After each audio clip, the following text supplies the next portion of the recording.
Okay. Thor's hammer's power. First, we need to define the power of the hammer to see actually just how powerful this hammer is when he threw it in the fight scene between Hulk and Thor.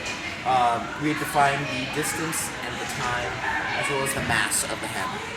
The distance was a little complicated. We had to find the height of each of the characters, of Thor and of Hulk, in the fight scene. The time was pretty easy. We just looked at the timestamps in the video. And the mass was also pretty easy. That was on the wiki. So the first thing was the velocity. We had to do the change in the distance over the time. So it was from rest, so 0 meters, minus 7.5 meters, because that was the distance that the hammer traveled, over 2 seconds, which was the time it took. And we got 3.75 meters a second for the velocity.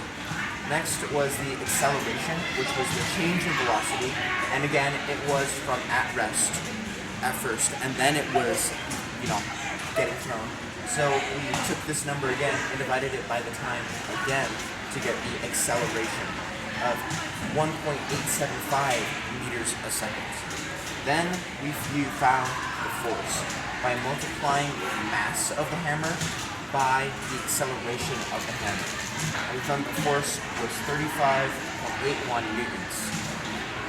And next, using all this math, the accumulation of our efforts, we were finally able to find the power of Thor's hammer when he threw it in the fight scene, which is force times velocity, this number times this number, 35.81 newtons times 3.75 meters a second, you get 134.29 watts of power.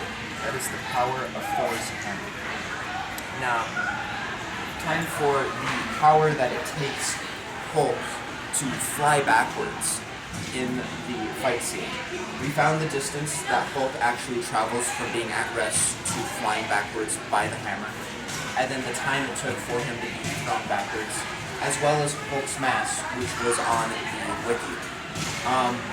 First, we found the velocity. Hulk was at rest because he was catching the hammer. He was still, and then caught the hammer, then flew backwards in time. So it would be 0 minus 35, which is over 1 second. So we got, for the velocity, 3.5 meters a second. Then we found the acceleration, which would be the velocity. And again, he was at rest. So it would just be 0.35 over 1. So the acceleration is 3.5. And then, using this acceleration, we found the force, which is mass times acceleration. We found the acceleration, we found the mass, multiplied them together. We got 572.5 for the mass, 3.5 for the acceleration, and then we got a force of 2 kilonewtons. And using the accumulation of all this math, we found the power, which is again force times velocity, which we then plugged in the numbers that we got from force. So we used the exact numbers, 2003.66 times 3.5 mass times acceleration, to get a power of 7,012.81 watts. And now here's the part where it's not real.